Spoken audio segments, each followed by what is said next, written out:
क्या हुआ जब बरसाना में खुद राधा रानी चली आई एक सेठ की बेटी बनकर। फिर जो हुआ उसे आप यकीन नहीं कर पाएंगे। नमस्कार दोस्तों, हमारे YouTube चैनल में आप सभी का स्वागत है। दोस्तों, जब भी हम सच्चे मन से भगवान को पुकारते हैं तो वो दौड़े चले आते हैं और हमारी पुकार जरूर सुनते हैं। भगवान को भी अपने एक सच्चे भक्तों की उतनी ही जरूरत होती है जितनी हमें भगवान की। तो चलिए दोस्तों, जानते हैं पूरी कहानी के बारे में। दोस्तों, एक बार की बात है, बरसाना गांव में एक सेठ रहता था जो बहुत ही धनी था। उसके 3 पुत्र थे, परंतु उसकी कोई पुत्री नहीं थी। कुछ समय पश्चात उसकी पत्नी का देहांत हो गया। सभी पुत्रों की शादी हो गई। सभी पुत्र अपने अपने कार्य में व्यस्त रहने लगे। अपने बच्चों में अपनी पत्नी के साथ सेठ के दिल की बात सुनने वाला कोई नहीं था। सेठ को शुरू से ही इस बात का बहुत दुख था कि उसकी कोई पुत्री नहीं है, लेकिन अब उसकी पत्नी की मृत्यु के बाद उसको यह दुख और सताने लगा और वह इस बात को लेकर परेशान रहने लगा कि उसकी कोई पुत्री नहीं है। एक दिन एक महान पंडित उसके घर पर आए और उसके दुख देखकर उनसे पूछा कि तुम्हें किस बात की परेशानी है, तुम क्यों दुखी हो। उसने अपने दुख का कारण पंडित जी को बताया कि मेरी कोई पुत्री नहीं है, इस वजह से मुझे अपने जीवन में यह अभाव रहता है कि मेरी कोई पुत्री क्यों नहीं है।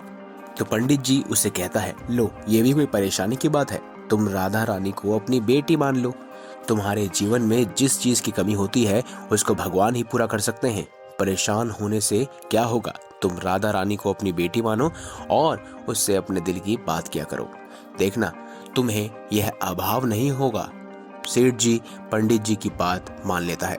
वे ऐसा ही करते हैं और राधा रानी की मूर्ति लेकर आते हैं और प्रतिदिन भोजन करने से पहले राधा रानी को भोग लगाते हैं और फिर स्वयं भोजन करते हैं और सोने से पहले राधा रानी के साथ खूब बातचीत किया करते हैं। ऐसे ही करते करते वह दिल से राधा रानी को अपनी बेटी मानने लगते हैं। वह भूल ही गए थे कि उसकी कोई बेटी नहीं है। इस बात का आभास होने लगता है कि उसकी पुत्री सच में है और वह बहुत दिल से उसे अपनी पुत्री मानने लगे थे। जब तक वह बात ना करता, उसे भोजन ना खिलाता, उसका मन नहीं लगता था। जब वह बात करता, उसके मन को बहुत संतुष्टि मिलती, जैसे उसे पता नहीं क्या मिल गया हो। तो दोस्तों, एक दिन सेठ के घर एक चूड़ी बेचने वाली मनहारन आती है और वो उसकी बहुओं को चूड़ियां पहनाकर जाती है।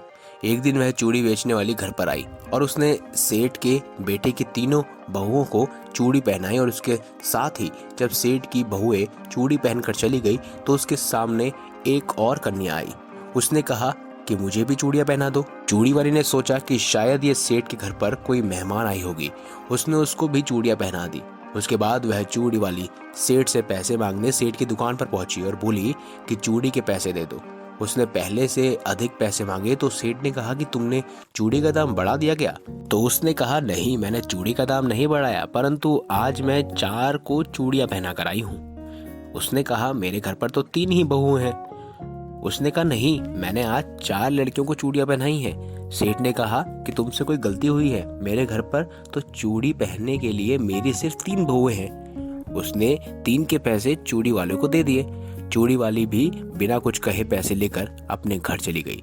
रात को सेठ घर आया तो हमेशा की तरह राधा रानी को भोग लगाकर वह खूब सारी बातें कर सो गया। उस दिन रात को सेठ के सपने में राधा रानी आई और कहने लगी, बाबा, तुमने चूड़ी वाले को मेरी चूड़ी के पैसे क्यों नहीं दिए?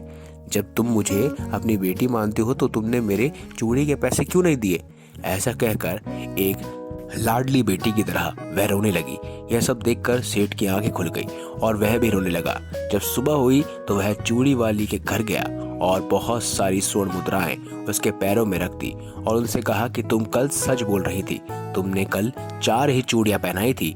मैंने राधा रानी को ही अपनी बेटी माना है। तुम बहुत भाग्यशाली हो जिसको राधा रानी के दर्शन हुए हैं। मैं इतने दिनों से उनके दर्शन के लिए तड़प रहा हूँ और तुमने एक ही बारी में उनके दर्शन कर लिए। यह बोलकर वह रोने लगा और बोला कि तुम्हें चूड़ी का जो भी दाम चाहिए मुझसे मांग लो। यह सुनकर मनहारन की आंखों से आंसू आ गए और उसने मन ही मन सोचा, जब मैं खुद राधा रानी के ही दर्शन हो गए हैं तो इससे ज्यादा मुझे और क्या चाहिए। दोस्तों, देखा कि जब हम भगवान को दिल से पुकारते हैं, उनकी पूजा अर्चना करते हैं तो कैसे वह हमारे पास दौड़े चले आते हैं। आशा करता हूँ आपको ये कहानी बहुत ही अच्छी लगी होगी।